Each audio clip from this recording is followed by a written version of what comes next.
La Fédération des femmes de la CEK, sous l'impulsion du représentant légal et secrétaire général de l'ECC, 25e communauté évangélique du Kwango, la CEK en sigle, révérend pasteur Mbuta Alfred Kabamba, a apporté de l'aide aux personnes vulnérables à l'issue des assises du congrès électif des mamans tenu du 17 au 24 avril 2022 à Kasongo-Lunda dans la province du Kwango. Cette insertion sociale consiste à une mission évangélique, mais aussi à une attention particulière aux personnes malnutries. L'initiative était prise dans les soucis et passions d'aider les plus démunis de cette contrée à laquelle la Fédération a pris en charge de nourrir plus de 90 malnutris 2 fois par semaine. La vice-présidente communautaire, Maman Esther, a expliqué ceci. Oui, on s'appelle bien se comprendre. Je suis leader des femmes. Je suis vice-présidente de la Fédération des femmes. Mais la situation que nous vivons dans notre cité ne me laisse pas indifférente. C'est pourquoi nous avons initié de nourrir, de prendre en charge, ne fût-ce que 2 fois par semaine, ces enfants malnutris. Donc c'est dans le domaine de l'Église que j'ai accompli aussi ce devoir. En tout cas, le premier produit, le premier aliment, c'est le soja, puisque le soja est une plante vraiment très nutritive. Nous ajoutons aussi les moringa et nous leur donnons aussi le maïs. La bouillie de maïs, la bouillie de soja, et puis nous leur donnons le foufou mélangé avec le maïs.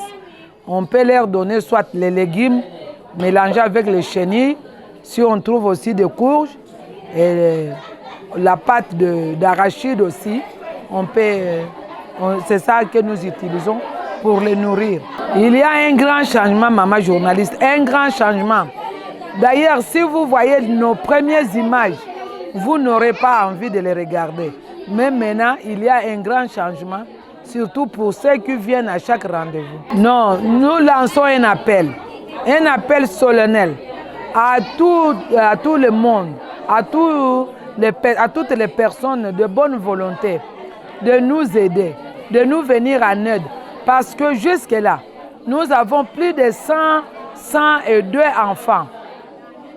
Mais nous les nourrissons seulement avec nos propres moyens. Les membres de l'association contribuent soit 2 000, 3 000 et nous regroupons cet argent pour leur donner ne fût-ce qu'un 2 repas par semaine. C'est insignifiant. Alors nous lançons l'appel à tout le monde de bonne volonté de nous venir en aide. Ce n'est pas à nous, c'est à Dieu. Parce que la Bible dit, quand j'avais faim, est-ce que vous m'aviez nourri? J'avais soif, est-ce que vous m'aviez donné à boire? Mais si quelqu'un pense à donner ne fût-ce qu'un verre d'eau à ce malheureux, Dieu va le récompenser. Dernier mot, je dis merci parce que vous êtes là et je crois qu'avec vos images, nous aurons quand même de bons résultats. Merci beaucoup, journaliste Esther Adassa.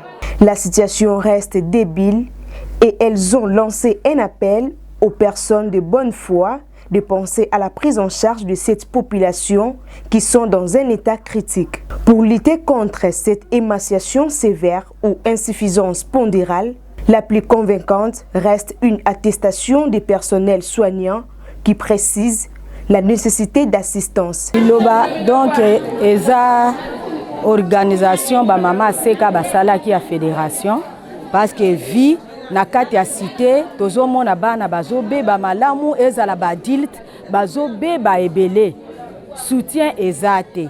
Donc na mawana nzambe nde ba mama o bazwaki likanisi tosali ka mwa groupe ya quelques personnes tozaka ka 12 wana tosala la contribution de telle façon toyeba kolesa bana oyo tosomba biloko oyo eza na vitamine net ba soya ba madesu mayebo mbinzo fufu masangu yango biloko tosalelaka bango tosalaka potopoto moko ya solution ya bien tosangisaka wana soki baye na tongo tosali soya bameli tosali potopoto bale na ba 14h bale fufu mais biso baninganga toza wana pona kozwa bango bapua kozwa bango taille, kozwa bango permettre brachial parce que biloko wana yango esungaka biso toyeba état de santé ya mwana. Okomona topezaka bango après une semaine. Après une semaine parce que ekaro eza wana mwana akoki kobakisaka mwa poids. Mais ma bende toza na soutien ya muke, il fallait tozwa bango par semaine même 4 jours, 3 jours. Biso kaka mikolo mibale tozozwa bango vraiment ezo tenir te parce que ba solution oyo biso tozo pesa bango ba mama na ndako bayebi ko sala ngo te, c'est par manque de possibilités aussi. Donc ba o sala yango te, moyen pe progression ekoki ko sala comme il faut ezate. Vraiment nazo remercier ba mama oyo po na initiative oyo bazwaki parce que awa tozela kaka batu ba uta province, ba uta Kinshasa, ceux qui baye na po na baye kaka naka mwa projet moko boye et banda nango pe kala ba soutien wana tozwaka na biso to pesa bango ba plein pinate et yaka nango to sala kame solution mona na kate to mona kike na biloko oyo biso moko tozo sala ça va un peu parce que ba solution wana ya ba sachet ba potopoto ba yaka nango ba consomma kango pe mingi okomona mwana toute l'année bozui prise en charge na ba potopoto wana changement ezate. Or biloko ba salela ka ba potopoto wana eza biloko oyo biso moko tozo ko reproduire. Donc esengeli totalisaka bango kaka vraiment ndenge nini toko salela biloko wana balongola pe paresse bami pesa kate de telle façon vraiment au likambo yo elongwa na kati ya territoire na cité munene vraiment ça fait honte. Nde na okotonda mingi ba mama oyo na initiative oyo bazwaki. Nga naza munganga nasala na centre de santé ya Sacré-Cœur kombo na Carmel Kapuku. Naza pe infirmière accoucheuse.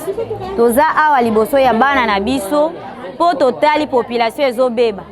Santé ezokita, bana bazo changer na ba mama pe na ba tata toza na bango awa. Mais comment na ka boye na mawa en tant que munganga na tolinga nde toyeba nini ezosala ke santé bana na population ebeba. Yango tosangisa ki bango toyaki na banani ba na matériel na biso tosalela na kimunganga. Neti ba toise poto zwaka bango bataille, permettre branchial poto yeba bango ba poids nyonso tozana ngo. Tozosala bango pe batede poto yeba peut-être bazana malaria. Peut-être bazana banyama o ezosala ke na libumpo ba changer banzoto. Tozana bakisi pe ya banyama yango tozopesa bango tozo epole. À part ça tomona kaka na kisi te. Soki tosuki kaka na kisi ke kolia ezate kisi bonga pe basangisaka na kolia. Yango esala ike tosangisi pe ba mama na biso po ba epole biso na kolia. Biso tozopesa bango bakisi kuna tozosangisa pe na kolia. Tosalela ba poto na banane na biso akoluka malgré que ba moyen malunge ezate ko sangisa na biso. Bon, eloko ezosala ke donc tuna bango moko neti ba question tozomona ba mama bakomi ba fene ya na batata. Neti kasongolunda lokola bayoki keza cité bazokanisa biloko ko uta likolo ko ya na se. Donc eloko ezoboma biso tovandi mingi à part ça biloko pe ezobunga. Tozobunga biloko. Bana bazolia bien te. Bana donc eloko yango ekomona kowela komona donc bota pete boza ebele na ndako mekolia malunge ezate mwa biloko mukie mwa fufu bakolamba fufu ebele me biloko bakolela ngo olie basangisa bandunda ba madeso des fois moyen ezate apui tozana ngo ezakaka akosunga biso moko tozosangisa bambongo mwa 2000 fois masango basoya. Donc yango eloko tozosangisa awa bambu soki pozana na fuwi omemi mbongo madeso nyonso tozana na bandako tozosangisa po tosunga population na biso. Bon eloko ememi biso awa ba mama basangisaki bazwi makanisi ya kozwa bana na biso en charge. Ba mama fédération ba mama seka ya fédération siko eloko emema biso awa bamona ki bango moko kozwa bango koliesa bango elingaki esimba te. Donc il faut nanu bazwa munganga po bayeba minganga nini ezosala ke bana bakotaka na etape wana biso na ko traiter bango na koliesa biso na ko traiter bango na koliesa poto réussir bango tozokende malembe mais nzamba azosunga biso ka tozomona progrès ezokende tozopusa na po ebele bakota pena na niveau bakokotela te mais lelo tozomona msomona adulte azopese 18 kg na niti oyo akoti na 27 akomi na 27 kg c'est-à-dire déjà progression eza tozo réussir. Retenez que Cette initiative n'est qu'autre qu'un acte d'abnégation que la Fédération des femmes de la CEK ont abrité avec une subvention rétrécie. Un cri d'alarme est lancé aux autorités compétentes et à toute personne de bonne foi de venir en aide à cette population qui ne savent plus à quel sens se vouer.